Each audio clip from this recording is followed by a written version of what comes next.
to the number 2 seed right below the Saints. Chicago still in the hunt. It was not pretty last night. Nate, what did you make after this dominant, heartbreaking for me? Heartbreaking for you? Yeah, I like the Bears. That was a tough loss for any Bears fan. What I noticed is that Aaron Rodgers, just like Kyle said when he was reading the highlights, he had all day to throw the ball. Even afterwards, I mean, his jersey wasn't dirty. He had a big smile on his face. I can imagine he just hopped on a plane, didn't need to take an ice bath or hop in the jacuzzi like most guys after they get beat up in a football game. I mean, just look at the time in that pocket. They rush 3, drop 8, and he still finds his receiver in the end zone, helmet or higher. Right here, he gets it out quickly, so he can sit in the pocket for as long as he wants to, and then he can get the ball out to his playmakers as quick as possible. So at the end of the game, you're looking at the numbers and you're like, man, I just feel like Aaron Rodgers didn't get touched, and he didn't. 0 sacks, 0 QB hits. He had a few pressures, but who cares if you don't actually get to him? And it's not like we're saying this up against a bum defense. I mean, this is the Chicago Bears. I mean, come on now, who cares what happens at the quarterback position? At the very least, the Chicago Bears are vicious on the defensive side of the ball. So it's a message not only to the NFL, but it's also a message to the offensive line. Okay, moving forward, can we protect our quarterback up against a vicious D-line linebacker group? Because last year, towards the end of the season, they played the 49ers. They got smacked up. Faced them in the playoffs. They got smacked up. So this right here is a confidence builder for Aaron Rodgers in that offensive line. Yeah, last week, I was so fascinated to see how he would handle this week after Marquez Valdez-Scantling fumbled in overtime, and it's like he gave the game away. And Rodgers was so positive last week and so encouraging, and this week they blow him out. Rodgers is in a different mind spot than he's ever been before. Earlier in the week, he said, I missed kind of Roll Out the Barrel, the song they always would play, the third quarter break, the polka song they would play. Guess what? The Packers had fans last night. It was a couple of just friends and family. It was small.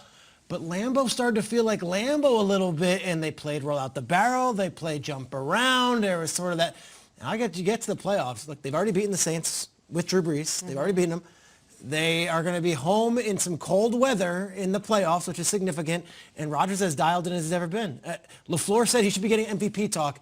We haven't been doing that on the show. We haven't been throwing him his roses and his bouquets because he can't lose to the Buccaneers the way they did or the Colts the way they did. Rodgers last night, there's no better quarterback in the universe, Mahomes included, than the way Rodgers played last night. He was that good. And if they bring that to the playoffs in the NFC, where a lot of quarterback play right now is Green Bay could be representing them in the Super Bowl. That's a fact. And they had the Bears over that barrel. They're a alleged rival. So You guys ever walk out of movies? Like back when we used to go to movie theaters, you ever just walk out? This is the moment you walk out of the movie. I think I've only walked out of a couple of movies in my life. Which movie? I walked out of one of the Transformers sequels, and I walked out of a movie called She-Devil with Roseanne Barr. This is when you walk out of the 2020 Bears movie. This is it. You know how it ends. You're done. You don't really like the story. You don't really identify with the characters. You still like the franchise. I'll come back for the sequel, but I'm out. Mitch last night was no better than Foles. He actually probably might have been worse. Tony Dungy said the defense effectively quit on national television. And here's the thing. This Bears-Packers thing, it is not a joke. It is not just for decoration. As the Bears as a company, it's very important to them. 97-year-old Virginia McCaskey was at the game last night. She traveled to Wisconsin in the middle of a pandemic to watch this game and to oversee what had become of her team. Absolutely terrible, terrible, terrible product. And here's the thing. You, the viewer, everybody watching at home, you're probably not going to see the Bears the rest of the year. Their next 5 games are all against really bad teams. They're all 1 o'clock kickoff windows. Thank God there's no more national games. But they need a full enema, like a full flush, everything. Mack, Hicks, Fuller, Robinson, come get them. Like, we have seen teams, Miami Dolphins, for example, have said, get rid of everybody. We'll go into it and we'll rebuild this entire thing. It's that bad. They're never beating the Packers. They're never beating Rodgers.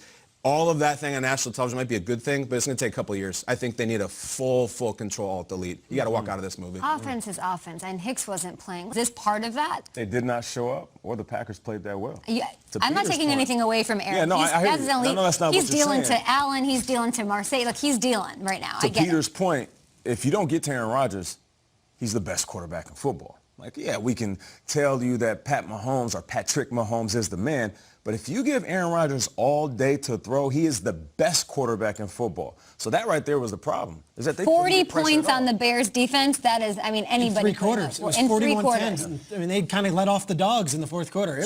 The score was vacations are booked. Relevant of how bad that. Vacations but they are booked. won. That's the thing. They've lost Ship the 5 cars. in a row. Let's go to Tahiti. We're out of here. Even Tariq Cohen, our guy. Yeah.